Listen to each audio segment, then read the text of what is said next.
ഈ പൊതുമരാമത്തും ടൂറിസം വകുപ്പിൽ കൊള്ളയെ പോലെ തന്നെ വേറെ ഒരു കോൺക്ലേവ് കൊള്ളയും നടക്കുന്നുണ്ട്. കഴിഞ്ഞ 9 മാസത്തിനിടെ മാത്രം കോൺക്ലേവുകൾക്കും സംഗമങ്ങൾക്കുമായി 35 കോടിയോളം രൂപ ചെലവിട്ടെന്നാണ് അനൗദ്യോഗിക വിവരം.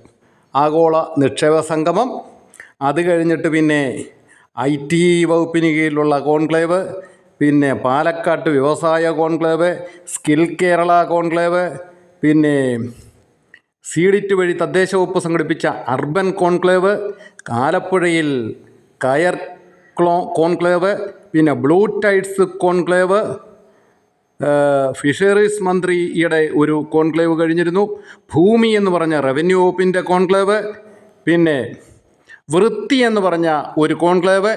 സർവത്ര കോൺക്ലേവ് തട്ടി നാട്ടിൽ നടക്കാൻ പറ്റാത്തൊരു സാഹചര്യം. അപ്പോൾ പൊതുഖജനാവിലെ പണം കൊള്ളയടിക്കാൻ കോൺക്ലേവുകളും പിന്നെ പരസ്യങ്ങളും, പൊതു ഇടങ്ങളിലെ ഈ ഹോർഡിങ്ങുകളും, അതുപോലെ തന്നെ ഈ പോസ്റ്റർ ഒട്ടിച്ച് നാട് വൃത്തികേടാക്കരുത് എന്ന് കൊണ്ടുവന്ന് ഹൈക്കോടതിയിലെ ഒരു ജഡ്ജി ഒരു ഉത്തരവ് കൊണ്ടുവന്നിട്ട് എത്ര നാളത്തെ ആയുസ് അതിനുള്ളത്? നിയമസഭയിൽ ഓൾറെഡി ഒരു ബില്ല് അവർ പാസ്സാക്കിയിട്ടുണ്ട്. ഇനിയും ഇലക്ഷൻ വരികയല്ലേ, എല്ലായിടത്തും പോസ്റ്റർ ഒട്ടിച്ചോ, ഹോർഡിങ്ങുകൾ തൂക്കിക്കോളും.